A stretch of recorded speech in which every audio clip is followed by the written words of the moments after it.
clínicas de los pacientes, ¿ya? No piensen inmediatamente quizás en un tumor mamario, porque obviamente se tiende como a presentar de diferentes formas, ¿ya? Entonces, este se caracteriza como por un crecimiento rápido de la glándula mamaria, ya tiende a ser como deforme, o también puede afectar una o dos o todas, por ejemplo, como vemos en la fotografía, ¿ya? Y es más característica que se tiende a presentar en pacientes más jóvenes, ¿ya? Obviamente que no estén esterilizadas, ¿ya? Y igualmente, aunque uno piensa que puede ser más común en hembras, igual existe la posibilidad que un macho puede tener igual hiperplasia mamaria, ¿ya? Es mucho menos obviamente frecuente, netamente por las hormonas que ellos tienen, pero igual puede suceder, ¿ya? Entonces no lo pueden como descartar netamente porque es un paciente macho, ¿ya? Y también se describe que obviamente son más predispuestos a aquellos pacientes que, por ejemplo, se han administrado progestágenos, ¿ya? Para obviamente evitar el celo. En el pasado se utilizaba demasiado, ¿ya? Hoy en día quizás en el contexto que ustedes tienen como acá de Santiago quizás no se ve tanto, pero por ejemplo en Melipilla se siguen vendiendo los anticonceptivos de animales, ¿ya? Y las farmacias van, los compran y listo, ni siquiera necesitan una receta ni nada. Entonces hay gente que sí todavía los sigue administrando, ¿ya? Igualmente yo pienso que en el presente hay más opciones para esterilizar en comparación quizá al pasado, que era como casi inaccesible a veces.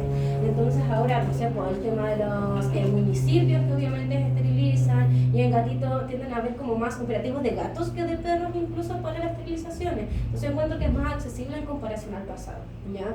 Y la idea es como incentivar obviamente el tema de la esterilización en animales y no como estos productos para evitar el tema del celo, tanto en perros y tanto en gatos, ¿ya? La etiopatogenia se describe que es asociada a una hipersensibilidad a los niveles de la progesterona, pero niveles fisiológicos, ni siquiera como niveles excesivamente alterados, sino que normales, y que el cuerpo como que solo reacciona a estos niveles y genera la alteración, ¿ya? Incluso cuando se han hecho algunos estudios, también se describe que el tejido mamario afectado tiende a tener mayores receptores de progesterona, entonces obviamente tiende a generar como mayor la condición. Y obviamente también, lo mismo que ya le había comentado previamente, puede estar pacientes clínicamente afectados, aquellos que en nuestro historial clínico, que le vamos a hacer a través de la anamnesis, hayan sido administrados algún progestágeno en el pasado, ¿ya? O incluso hay gente que lo hace continuamente. En perritas es menos probable que sea más continuo porque es como 2 veces al año, pero las gatitas obviamente entran en celo muchas más veces en el año en comparación a los perros, ¿ya? Y también se describe que la glándula mamaria es un tejido extrapituitario que también puede generar hormona del crecimiento, ¿ya? Entonces esta hormona del crecimiento también genera factores promotores de la insulina y que también genera como una mayor predisposición a que estos tejidos también aumenten. Entonces se describe que podría ser como un sinergismo con todo este tipo de hormonas, la hormona del crecimiento, la progesterona obviamente y estos factores de la insulina.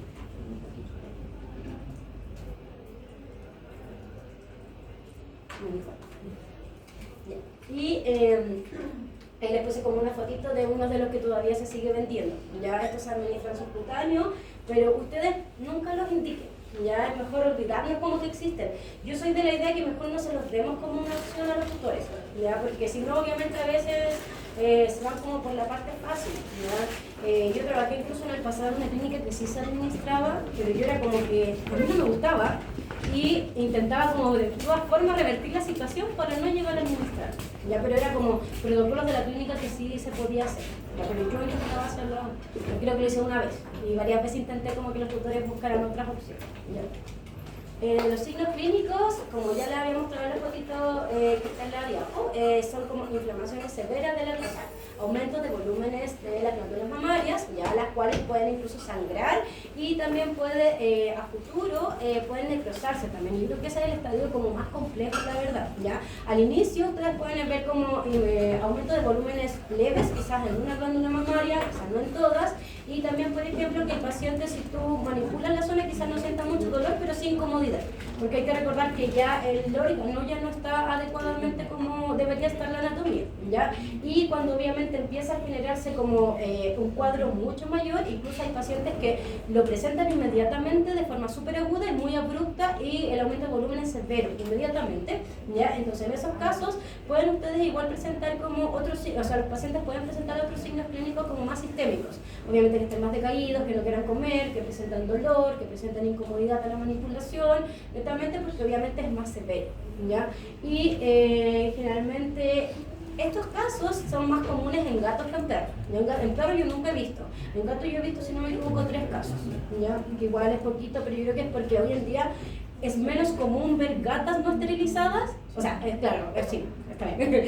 Y las perritas tienden como a no esterilizarlas quizás como con tanta frecuencia, ¿ya? La otra vez llegó una paciente a la clínica con... Sí, yo creo que todavía es común. Tenía una Sí, incluso se describe que puede ser hasta un año posterior a la esterilización también. ¿Ya? Entonces que esterilizaron y ahí empezaron a reproducirse otros. Y la esterilización se describe que igual existe la posibilidad que después le pueda dar a los pacientes. Entonces no es como si en la historia clínica sale que, o sea, que está esterilizada, no quiere decir que no sea esta condición. ¿Ya? ¿La necrosis se da por el aumento de volumen o por isquemia de la zona? Es que se empieza a generar muchas veces isquemia del área, sí, porque como empieza a crecer tanto la vascularización, obviamente no alcanza a llegar como a todo el tejido, ¿ya?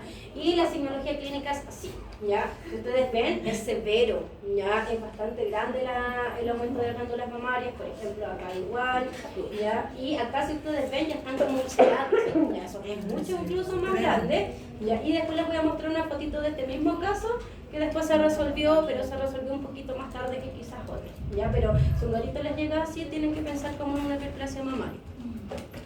Y el diagnóstico, obviamente, como son como lesiones bien características, la verdad, porque, por ejemplo, si les llega a un paciente en esas condiciones, no piensan inmediatamente en un tumor mamario, porque los tumores mamarios tienden a ser más localizados. Si, por ejemplo, afectan, no sé, por varias glándulas mamarias, son como separados, no están como unidos todos, como acá, que acá se ve como inmediatamente todo inflamado, o sea, todo aumentado de volumen, porque no es inflamación. ¿Ya? Y el diagnóstico entonces, obviamente clínico, dependiendo de las características que ustedes vayan a ver, ¿ya? Macroscópicamente se ve como ulcerado, enrojecido también, y si ya hay un estado más severo, obviamente necrosis, y uno sí le podría tomar una histopatología, ¿ya? Si por ejemplo están como perdidos un poco, se puede hacer, ¿sí? Ya no está incorrecto, y existen dos como formas histológicas que podrían llegar a observar. La primera es una hiperplasia lobular, ¿ya? Y la otra es una hiperplasia fibroepitelial. La primera, la lobular, se tiende a describir más en los casos de pacientes que hayan estado expuestos a la inyección de estos progestágenos, ¿ya? Y en comparación a los otros animales, que es más asociado como después del seno. ¿Cuál es la segunda, doctora? ¿Cómo? La fibroepitelial.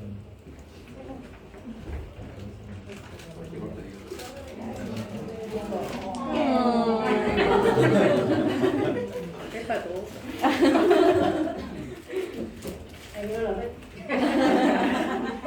Entonces yo creo que en estos casos la verdad es netamente clínica, ¿ya? Entonces va a depender si ustedes saben identificar la signología clínica, y es poco probable que llegue a esta patología, pero igual ahí lo dejo como en la línea.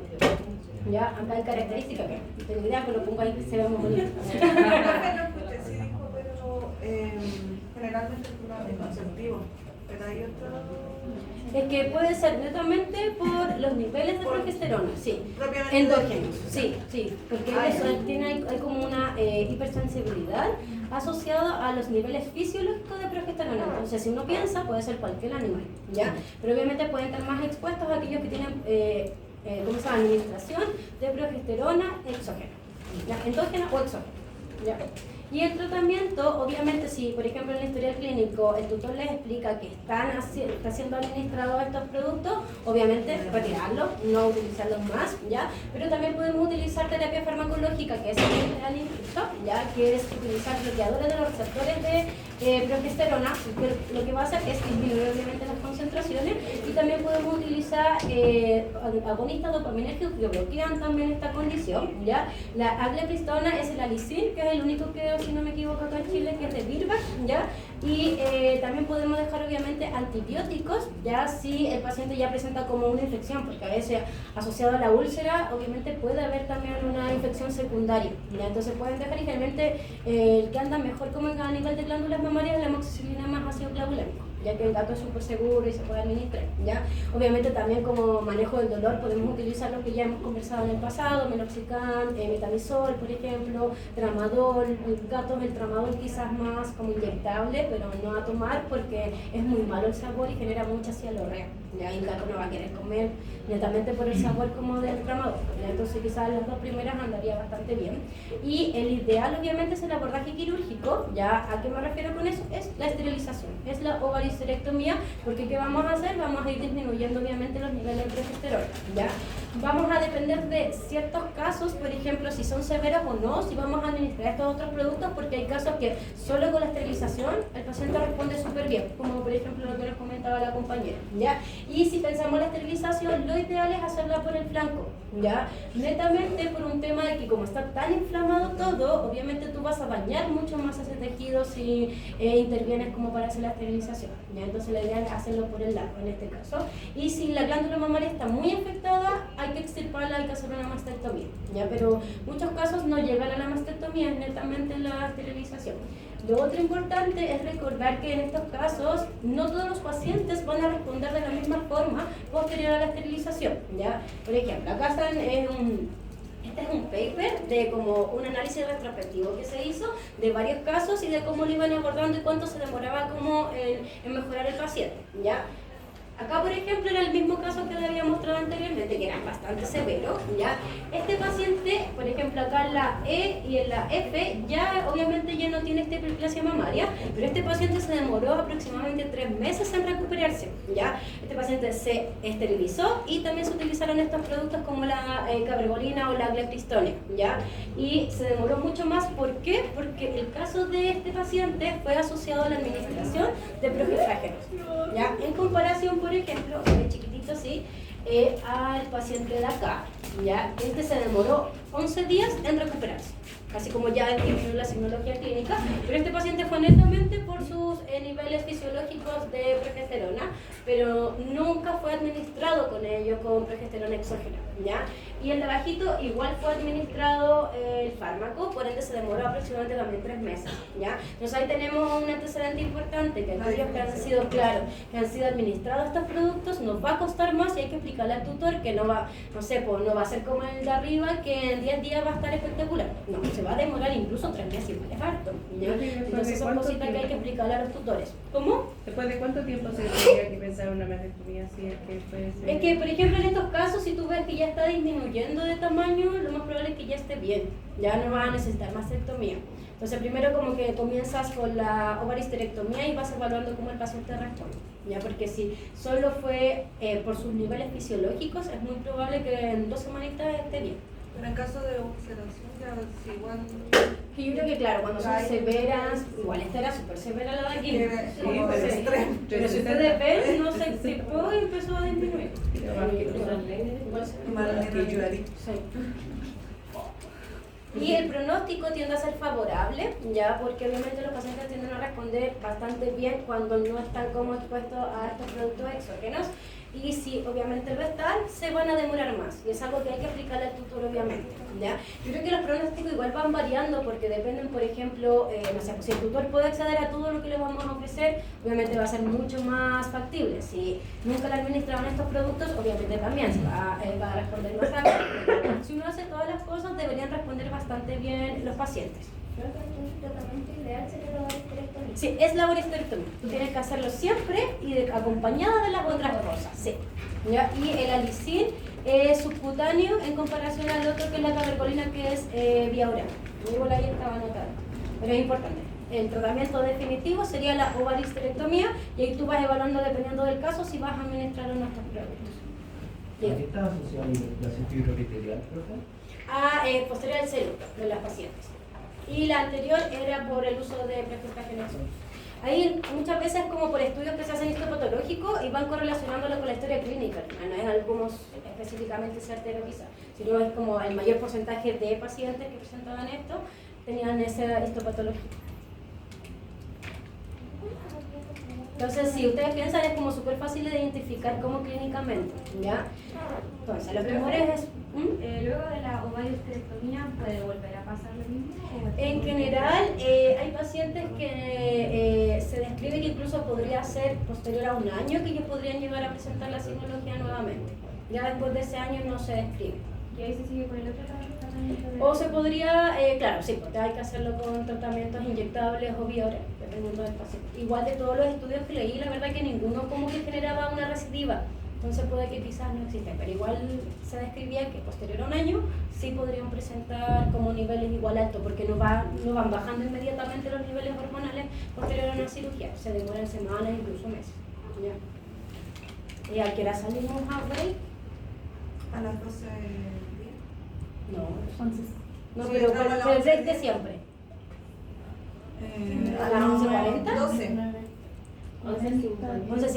Ah, no, De 10:50 a 50. sí, es que yo prefiero hacer el mismo break. Ya. Entonces, si ya tenemos ese caso, obviamente entre nuestro prediagnóstico igual pueden estar los tumores de glándulas mamarias, ¿ya? Acá en estos casos el concepto tumor es un aumento de volumen, ¿ya? Para que no se asocie inmediatamente como con neoplasia, claro, ¿ya? Igualmente y lamentablemente, ¿ya? En los gatos los tumores mamarios tienden a ser como el tercer más frecuente, ¿ya?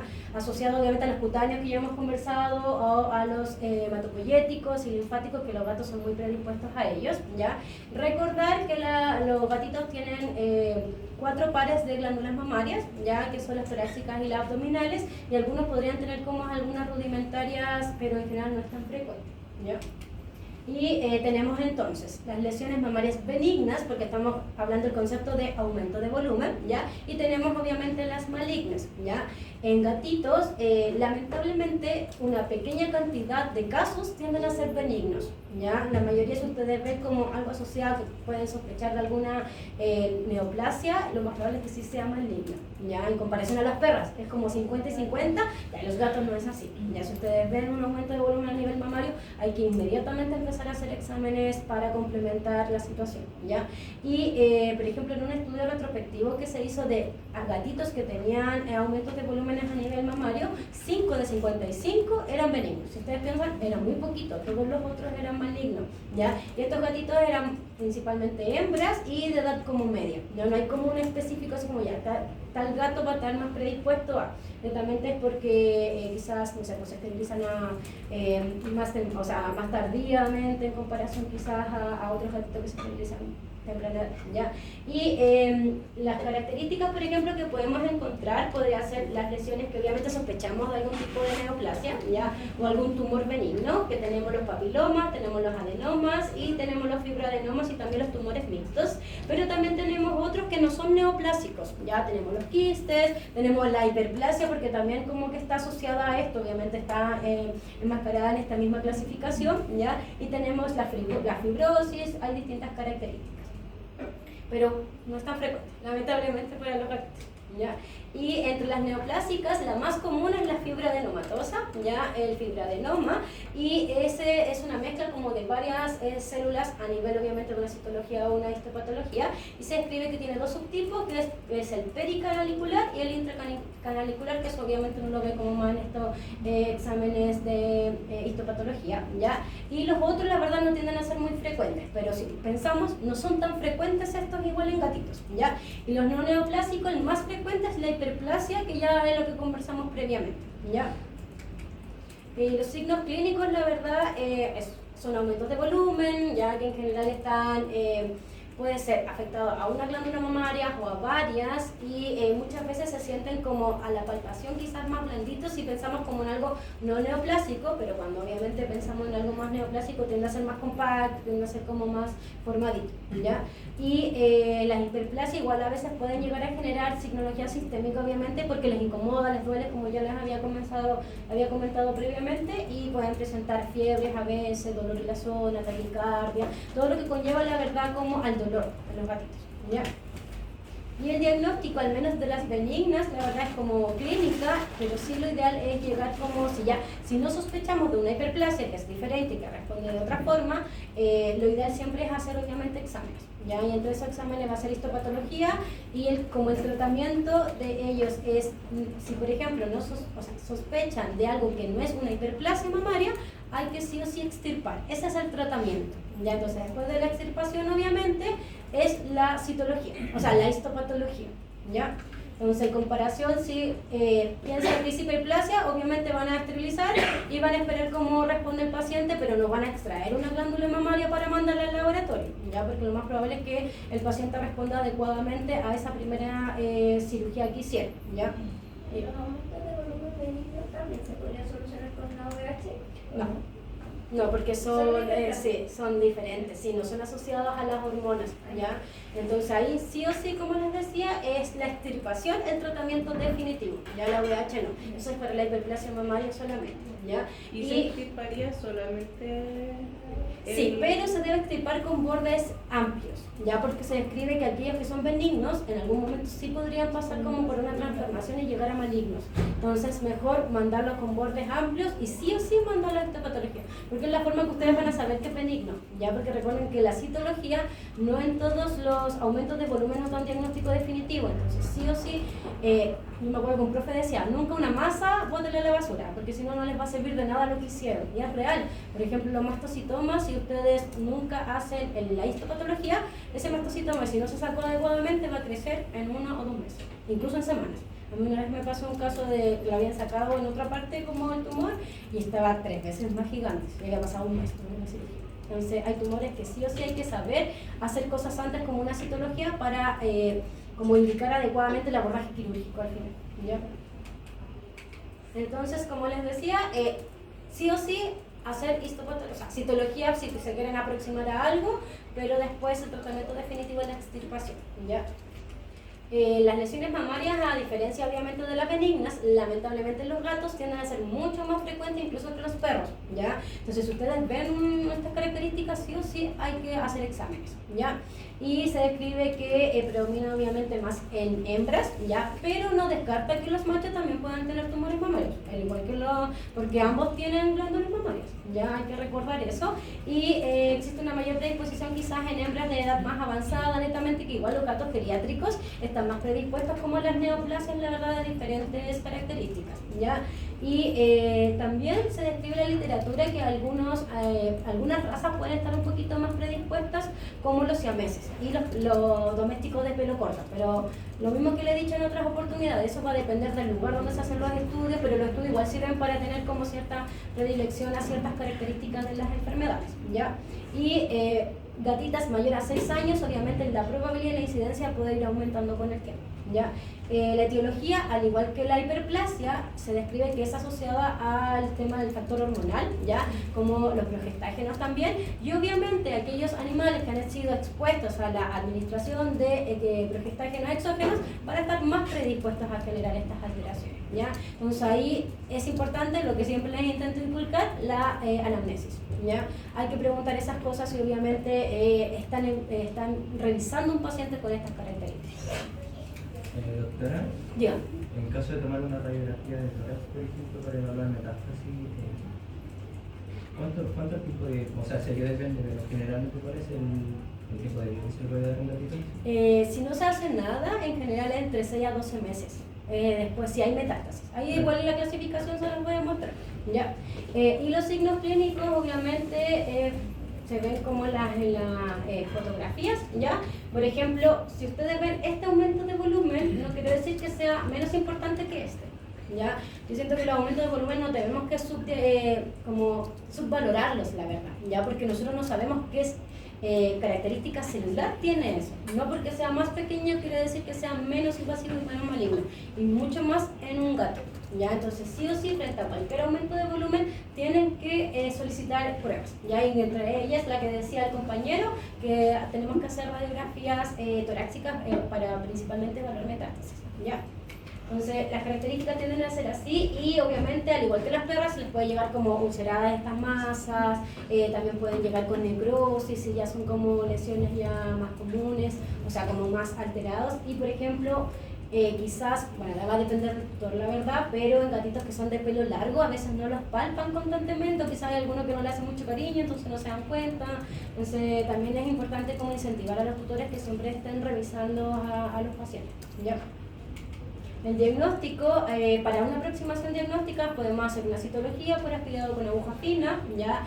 Podemos también, pasa que en esta, al menos en perritas, cuando uno hace una citología tiende a salir mucho exudado, ¿ya? Pero el exudado igual les sirve porque igual van a ver como células, lo más probable es neoplásicas en eso, entonces pueden también mandarlo como al laboratorio, ¿ya? Pero recordar que son solo aproximaciones y pasa que en los tumores mamarios muchas veces hay como diferentes células en un mismo tumor, entonces la citología tampoco es que nos ayude mucho. Ya en comparación, por ejemplo, el mastocitoma sí es diagnóstico, si no te va a decir que es mastocitoma, en cambio esto es la biopsia en diagnóstico definitivo, ¿ya? Y entonces la idea es que después del tratamiento, que sería obviamente una mastectomía, ¿ya? Hay que mandarla a biopsia para que obviamente nos dé el grado incluso de malignidad de la masa, ¿ya? Porque no todas van a tener la misma, porque va a depender de la mitosis y va a depender si están diferenciadas o no las células de ese tejido, ¿ya? Y acá obviamente abajito está indicado que también debemos hacer otro tipo de exámenes. Si el tutor va a acceder a este procedimiento quirúrgico, debemos hacer los típicos hemogramas, perfil químico, panel de coagulación para evaluar obviamente si está apta para la cirugía y hacer estudios de imágenes. Tenemos que hacer sí o sí, incluso tanto en perras y tanto en gatas deben tomar radiografías de tórax, ¿ya? Porque necesitamos evaluar si hay metástasis. ¿Por qué? Porque si hay metástasis, ustedes le sacan la masa y al tutor le dicen ya, va a andar muy bien, ese paciente en 6 a 12 meses va a fallecer igual, independiente que haya sacado la masa, ¿ya? Entonces es esencial hacer estos exámenes y la ecografía abdominal igual, porque también puede generar una metástasis a otros órganos, ya que obviamente solo con ese tipo de examen lo vamos a hacer, ¿ya? Acá no se nota mucho, pero habían como un patrón más alterado a nivel torácico. Yo creo que tenía otra imagen que se notaba más, pero no la puse. Pero quizá ahí después cuando se la subo, creo que ya la subí, pero ahí después se la arreglo, ¿ya? Y la clasificación es importante, la verdad, porque nos va a dar como el pronóstico probable del paciente, ¿ya? Porque a diferencia quizás de otro tipo de tumores, lo de glándulas mamarias no tienden a ser curativas las cirugías, es solo como paliativas para que el paciente, por ejemplo, esa lesión no se ulcere, no presente dolor, no esté lamiéndose constantemente, pero tienden a ser muy invasivas a otros órganos muchas veces y órganos que muchas veces no podemos como nosotros determinar, por ejemplo, a las venas, a las arterias. Entonces al final no vamos a saber con exactitud si ese paciente tiene o no metástasis, ¿ya? Y entre los tumores benignos, o sea, malignos, el más común son los adenocarcinomas, ¿ya? O los carcinomas mamarios, y existen como diferentes clasificaciones, pero eso es más de histopatología, pero recordar que el más común es el adenocarcinoma, ¿ya? También está el carcinoma mamario, que es inflamatorio, que los torres igual se da harto, que es como lesiones como si fuera una úlcera nomás, así como una pioderma, por ejemplo, pero se da en las glándulas mamarias, pero los gatitos se quedan y se escribe que es poco frecuente en comparación a los perros, ¿ya? Y los tumores obviamente malignos pueden llegar a generar metástasis en una gran probabilidad, ya entonces tienden a ser mucho más malignos que por ejemplo quizás los de caninos, y pueden generar metástasis a nivel principalmente de los linfonodos regionales, ya a nivel como de las glándulas mamarias, de los pulmones, por eso es tan esencial hacer la radiografía de tórax, pleura e hígado, pero también puede obviamente en otras, por ejemplo diafragma, el riñón, entonces sí o sí deberíamos hacer ecografía para complementar, ¿ya? Y debemos siempre como estadificar en relación las características principalmente del tumor para darle un pronóstico al tutor, porque lo que yo siempre les he dicho, los tutores muchas veces esperan cosas de nosotros, entonces nosotros también debemos ser realistas con las condiciones, ¿ya? Si es un tumor, o sea, es un tumor benigno, obviamente lo extirpamos y nos olvidamos del tema, ¿ya? Pero si es maligno, no va a ser curativo lo que vamos a hacer, entonces el tutor tiene que decidir, ¿sabes qué? Quiero hacerlo, a pesar de que quizás va a durar 6 meses más. ¿ya? Entonces eso siempre hay que intentar explicarlo. Y siempre en el tema oncológico tenemos unas tablitas que estadifican como las condiciones, ¿ya? Esta va del 1 al 4, ¿ya? Y va a depender, por ejemplo, en el estadio 1 son tumores pequeños menores a 2 centímetros, ¿ya? Pero no tiene invasión a nivel de los linfonodos y tampoco hay metástasis, ¿ya? En comparación al 2, que solo el aumento de volumen es más grande, ya por ende va aumentando de tamaño, pero también no hay ni metástasis ni a los linfonodos ni a nivel de tórax o algunas otras otros órganos, ya. El estadio 3, ya acá también obviamente puede ser pequeño, puede ser más grande, pero acá ya hay una alteración a nivel de linfonodos, ya, pero aún no hay metástasis a nivel de los otros órganos, pero sí ya hay una alteración a nivel de linfonodos. Y el 4, independiente del tamaño, independiente del tema de los linfonodos, es que ya hay metástasis. ¿Ya? Entonces, si ustedes piensan, y lo que decía el compañero, le hacemos una radiografía de tórax, si hay metástasis, ese paciente inmediatamente, a pesar que sea así un tumor mamario, va a ser un estadio 4. Por ende, el pronóstico de ese paciente va a ser mucho más corto, la esperanza de vida va a ser mucho más corta en comparación a otro paciente que está en estadio 1. ¿Ya? Entonces, por eso es importante incluso medir los tumores para darle como una aproximación también al tutor. ¿Ya? Esas son histopatologías de cada uno de los tumores más comunes, ¿ya? El tratamiento es, obviamente el abordaje quirúrgico como la base, pero recordar que ya les dije que no es curativo al 100% porque tiende a infiltrar muchas otras estructuras que a veces nosotros no podemos evaluar al 100%, ¿ya? Entonces podemos hacer un abordaje que puede ser solo una línea mamaria, ¿ya?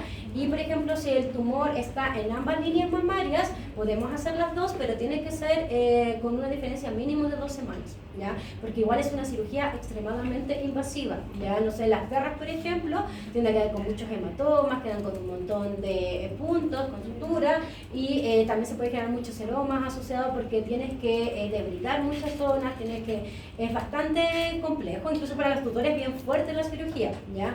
Yo en la consulta, cuando les explico que quizás vamos a tener que hacer esto, yo les muestro una foto, como para que ellos ya sepan a lo que les va a suceder como al animalito y todo lo que hay que cuidarlo, obviamente, ¿ya? Y, por ejemplo, el tema de la esterilización, ¿ya? Si la gatita no está esterilizada, hay algunos autores que indican que sí puede ser como probable que como que no tenga una recidiva posterior, ¿ya? Pero hay algunos que indican que no cambia la supervivencia, así como que el paciente va a durar igual, independiente de que tú lo esterilices o no lo esterilices, porque va a depender más del grado de la condición oncológica que si la esterilizamos o no. Y acá vieron que encontré como esas fotitos nomás, pero es súper invasiva la cirugía, obviamente, ¿ya? Y como les digo, se pueden hacer de las 2 líneas mamarias, pero no puede hacer de forma inmediata, ¿ya? Porque obviamente se saca mucho tejido. Y obviamente aquí el manejo del dolor es súper importante, la limpieza y todas las cositas que conlleva una cirugía.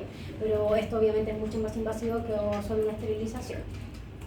Y también podemos hacer quimioterapia, ¿ya? Pero también es como coayudante, no es como que el paciente no vaya a tener ya la otra condición, porque hay algunas quimioterapias que al paciente nos dejan libre del cáncer, ¿ya? Pero en este caso es solo como para mejorar un poquito la esperanza de vida, ¿ya? El paciente igual va a fallecer de la condición, pero quizás va a ser un tiempo más prolongado en comparación al que no hagamos nada, ¿ya? Y lo más común que se describe es la doxorubicina con la ciclofosfamida, que tienden los pacientes a responder como mejor en comparación a otros. Y la radioterapia, la verdad es que todavía no se ha descrito mucho como para el caso de los tumores mamarios, ¿ya? Pero si concluimos todo, es que igual el pronóstico es complejo, ¿ya? El pronóstico, el paciente no se va a curar de la enfermedad y obviamente en algún momento va a morir de ello, ¿ya? Entonces, estas tablitas igual nos entregan como algo más como objetivo para entregarle como un pronóstico al tutor, ¿ya? Y también está como relacionado al tamaño del tumor, al estadio que ya les había mostrado previamente, si por ejemplo es una mastectomía total, ¿ya? O solo fue parcial en una zona, también va a cambiar la supervivencia, y obviamente la histopatología, porque ahí por ejemplo se ve si están diferenciadas o no las células, en un cuadradito de eso, y la mitosis también, eso también nos entrega como grado usted, pero eso obviamente es, ustedes hacen la mastectomía total o parcial, ¿ya? Y lo otro importante en la cirugía es que sí o sí debemos extraer los linfonodos, ya si están afectados, sí o sí se deberían extraer. y se deberían mandar ¿Son los incluso a que están biopsia. afectados? Es que en general, por ejemplo, hay algunos que si están inflamados, claro, los vas a mandar, pero hay ciertos linfonodos que drenan a ciertas glándulas mamarias. Por eso. Entonces sí o sí tienes Como que en extraerlos, este sí, cáncer, sí, sí, extraen o sí igual. tienes que extraerlos. Y hay algunos si los ves como clínicamente que no drenan, pero sí clínicamente al abrir están alterados también, obviamente. Sí. En humanos tengo entendido que se cortan los linfonodos axilares. Sí. ¿En pacientes se hace lo mismo? Sí, pero por ejemplo en animales se describe que igual no hay como mucha diferencia entre la supervivencia. Se describe que el axilar solo se retira si está inflamado, ya si no, no es necesario. Obviamente antes de siempre hay que hacerle citología a los linfonodos si hay alguno como reactivo, ya porque ahí les va a entregar como si hay células asociadas a. Pero la Entonces, citología, ¿cuánto se mueve el linfonodo generalmente? la citología como el resultado se demoran como entre 5 a 10 días. La biopsia se demora como 3 semanas, si no me equivoco. Va a depender del laboratorio, igual porque hay algunos que se demoran igual. Sí, pero se demora entre 5 a 10 días la citología. Obviamente tú lo haces como cuando haces todos los otros exámenes, si están reactivos esos linfonodos. ¿Ya? Pero sí o sí hay que retirar los linfonodos si es que drenan adecuadamente a esa glándula mamaria. ¿Ya? Entonces, lo más importante es que si aparece un tumor mamario y es una gata, ya no es el mismo pronóstico, no es lo mismo como pensar positivo, porque los perros la verdad que sí puede ser curativo, porque hay muchos que son benignos, ¿ya? Pero en los gatos no, ya el 80%, 90% tienden a ser malignos, ¿ya? Entonces ahí hay que ser más exagerados y hay que ser como sinceros con los tutores y obviamente ellos van a ir tomando como las decisiones dependiendo de lo que ellos quieran.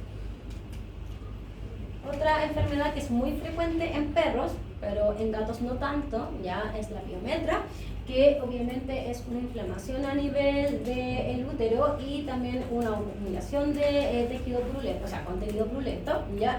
Y también se describe que obviamente es asociada a un componente hormonal, ya hay un componente del ciclo estral de los pacientes, que obviamente hay más hormonas en esos momentos y se genera una ascendencia de algunas bacterias, ya, y principalmente la más común es la Escherichia coli, ¿ya? A diferencia de las perras, las piometras tienden a ser menos frecuentes. ¿Por qué? Porque la ovulación de las gatas es inducida por las espículas del macho, ¿ya? En comparación a las hembras caninas que ellas ovulan siempre, ¿ya? En cambio las gatitas tiene que haber una cópula para que se genere la ovulación, ¿ya? Por eso yo creo que es menos frecuente como en presentación en clínica. Y lo otro, diferencia con las perras, es que las gatas no demuestran tanta signología clínica como las perras, ¿ya? Las gatitas a veces puede que no les pase nada y es un hallazgo, ¿ya? Porque los gatos tienden a enmascarar mucho más obviamente lo que les pasa, ¿ya? Bueno, acá lo mismo que ya les había dicho y se describe que sí hay una predisposición racial, la verdad, en ciertas razas orientales, ¿ya? ¿Por qué? Porque ellas tienen celos mucho más cortos que las razas domésticas, entonces tienden a tener como menos periodos interestro, ¿ya? Porque obviamente el celo es mucho más prolongado y mucho más largo en comparación a los otros animalitos, por ende esas razas van a estar más predispuestas a quizás presentar una piometra, ¿ya? Y la edad media incluso que pueden presentar tienden a ser más jóvenes que la edad de un gato doméstico de pelo corto, por ejemplo, ya que lo que tenemos nosotros, eso es favorable que nosotros tengamos no tantas razas de gatos, ¿ya? Mientras más razas obviamente van a haber más enfermedades asociadas a ellas, ¿ya? Entonces las animalitas como de razas mixtas puede ser a los 7, 9 años que se presente, pero en razas orientales puede ser incluso a los 4 años que ustedes estén viendo una piometra en el paciente, ¿ya? Entonces quizás no van a ver como tantas alteraciones clínicas, porque recuerden que los gatos enmascaran lo que les pasa. Entonces ciertas características, no sé, el gato dejó de comer, acicalarse, sí podría ser una piometra, porque el gato presenta, cuando le pasa algo lo puede presentar así, ¿ya? Entonces nunca subestimar como los cambios en los gatitos.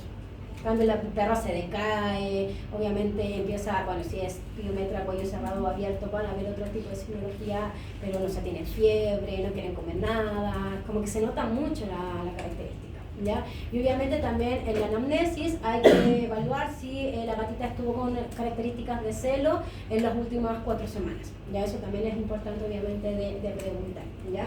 Y la etiopatogenia, la verdad que lo mismo, ya es un factor asociado a hormonas, pero aquí es fácil, todas las que usan hormonas, progesterona, ¿ya? Para que no se tengan que poner detalles, ¿ya? Y obviamente esta etapa del ciclo estral puede obviamente llevar a generar mayores alteraciones como anatómicas en la zona, ¿ya? Y se predispone a que empiecen a ascender algunas bacterias de, por ejemplo, el tracto intestinal, ¿ya? Y la más común es la Escherichia coli. ¿Por qué es importante que lo recuerden? Porque muchas veces nosotros el tratamiento debemos comenzarlo antes de que, muchas veces no hacemos cultivos, ¿ya? Entonces tenemos que pensar qué antibiótico nos va a servir para Escherichia coli, no vamos a dar cualquier. ¿Ya? Entonces eso igual es importante determinarlo antes. Y también obviamente podemos tener como otras alteraciones como hiperplasia endometrial quística que se ve muchas veces en la ecografía, ¿ya? Y muchas veces, por ejemplo, cualquier tipo de lesión o inflamación asociada al útero igual podría llegar a desencadenar a futuro alguna alteración. Se describe que primero pasa una hiperplasia endometrial quística y después comienza a presentar la piometra del paciente, ¿ya? Y obviamente hay otras bacterias también que sí pueden llegar a presentar, pero esa es la más común, ¿ya? También puede haber estreptococo, estáfilo, pero no es lo más frecuente que pueda suceder. Los factores de riesgo obviamente van a ser la edad, ya pacientes como de edad media aproximadamente, que no estén esterilizados obviamente y que su celo ya ha sido aproximadamente en las últimas 4 semanitas, ya. Las razas, porque ya les dije, las razas orientales están más predispuestas a generar, por esto los celos son más cortos y son más en más cantidad, y también algunas otras razas como no orientales, pero razas específicas en comparación por ejemplo a los domésticos, que es lo que más tenemos acá en Chile. ¿Ya? Y también, al igual que las otras condiciones que eran asociadas a hormonas, si en el historial clínico el tutor les comenta que fue administrado un progestágeno exógeno, también ese paciente va a estar más predispuesto obviamente a la condición.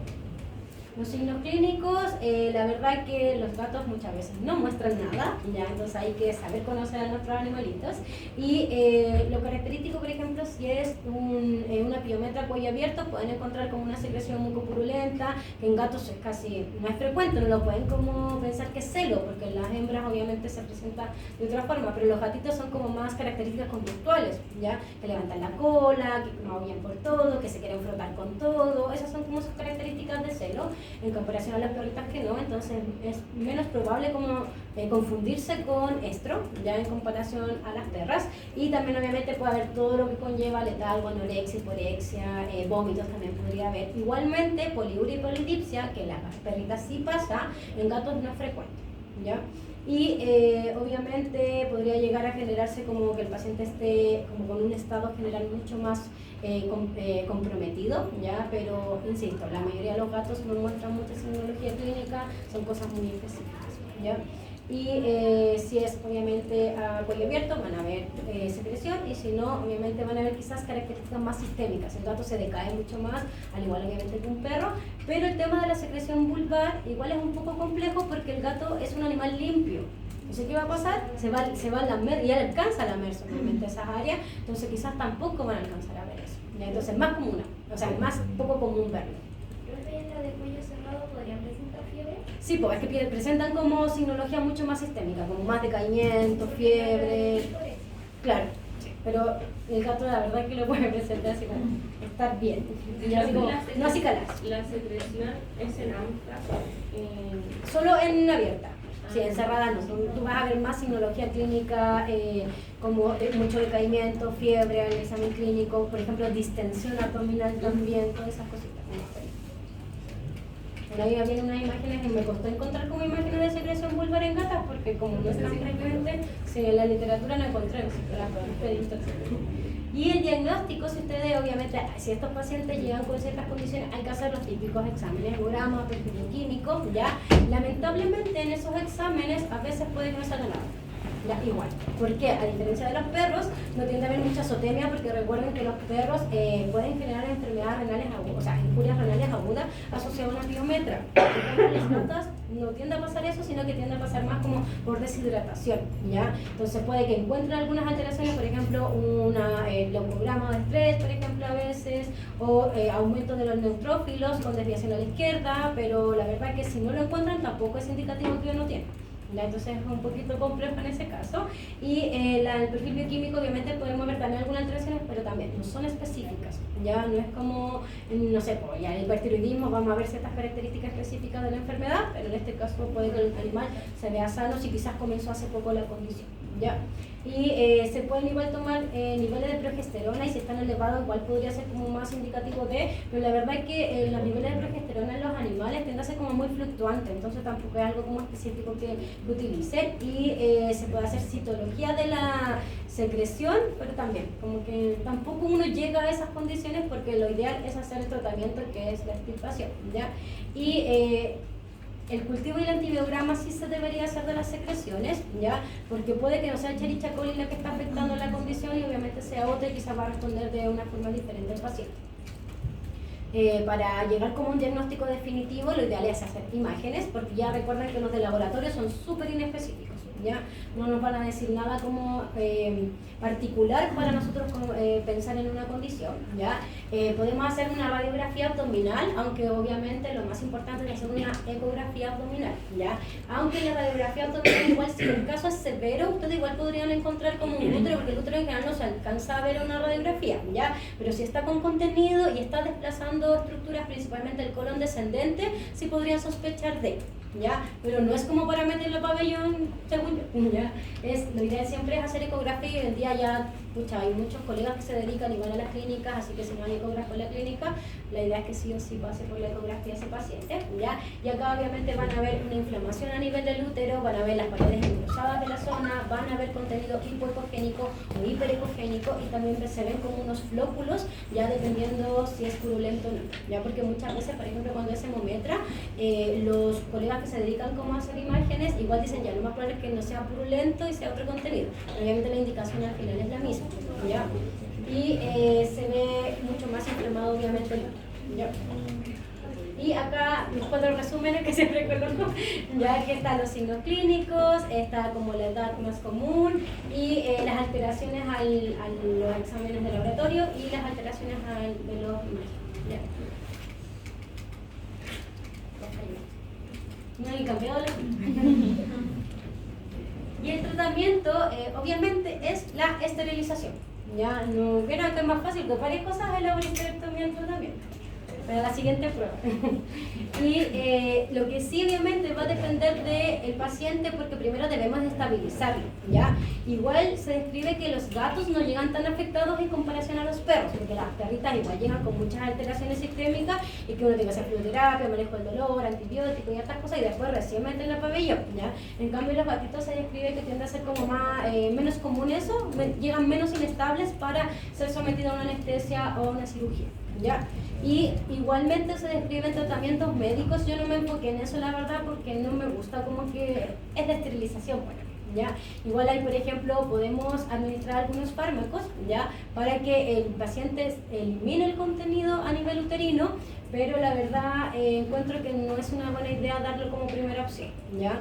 Igualmente en estos contextos que los pacientes como que son, no sé, por criaderos, y hoy en día igual hay criaderos de gato, quizás se podría, pero para mí es la esterilización la indicación, ¿ya? Creo que igual son como efectivos, ¿ya? Porque a mí en el magíster que hice, ahí en España lo hacían harto. La colega ya se dedicaba solo a reproducción. Lo más probable, claro, pero allá, por ejemplo, en animales menores lo hacían harto, pero lo que sí, al final lo que ella explicaba, porque terminaron gastando mucho más plata, porque el fármaco que se administraba era súper caro, y lo otro que tenían que ir haciéndole cada 5 o 10 días ecografías. Entonces al final gastan mucho más que una cirugía, pero obviamente va a depender de la finalidad del paciente. Pues si es de reproducción, el tutor no va a querer que la esterilices, ¿ya? Pero acá yo siento que es mejor esterilizar. Sí. ¿Y me iba a preguntar algo? ¿O no? No, ahí lo contestó lo que dije. Ah, ya, súper. ¿Ya? Y obviamente siempre tenemos que dejar antibióticos, ¿ya? Incluso en este caso, como no es tan común hacer cultivo y antibiograma, tenemos que iniciar inmediatamente cuando ya tenemos el diagnóstico por la ecografía, y ahí pueden comenzar con amoxicilina clavulánico, principalmente inyectable, o a tomar también si el paciente está estable, ¿ya? Porque no debemos esperar a que la condición esté peor, y ahí sí o sí tenemos que comenzar inmediatamente. ¿Qué caso sería eso? El tema del antibiótico, empezar inmediatamente. Cuando tú ya tienes el diagnóstico definitivo por la ecografía, empezar inmediatamente, no esperar como a que la operen ni nada, hay que comenzar inmediatamente con el tratamiento. Y ahí se ven fotografías que obviamente las biometras tienden a ser que está muy dilatado el útero, hay mucho contenido, obviamente. Acá igual hay un cuadrito como de esos fármacos que se utilizan y los protocolos que se utilizan si es que no van a esterilizar, ¿ya? Pero no es mi enfoque, la verdad, acá y la realidad que tenemos en Chile. El pronóstico, la verdad que en gatas tiende a ser más favorable que quizás en perras. ¿Por qué? Porque no tienden a generar muchas alteraciones a nivel renales, porque muchas perritas, posterior a una piometra, quedan incluso con una enfermedad renal crónica después a futuro y fallecen de eso, no incluso de la piometra por las toxinas que se generan. En cambio, en gatas no tiende a pasar tanto eso y, como ya les había dicho, no es tan frecuente, ¿ya? Entonces la idea es actuar a tiempo, obviamente, esterilizar, o sea, estabilizar si el paciente tiene alguna inestabilidad, y después operar y los pacientes tienden a resolver adecuadamente la condición. Ya quizás estos casos de pacientes que estén como... Ah, me pasé. Como el meme de la señora en la micro. Me pasé. Sí, voy a terminar aquí. ¿Ya? Pero si les llega estos casos como de gatitas que son de criadero, claro, ahí es como un poco más complejo dependiendo de lo que el tutor va a acceder. ¿Ya? Pero por ejemplo, si ustedes no quieren hacer algo diferente a su indicación, va a otro lugar nomás. No intenten como que ellos les cambien sus criterios y sus protocolos, ya, porque al final es para el bienestar de los animales. Vayan. ¿Cómo así? Vayan nomás a abrir. Ah, Para la casa. Claro, para la casa. Queda muchas gracias. No puedo ir para la casa en este momento. De verdad, si pensé en hacer clase, pero no se puede. Incluso las de cardio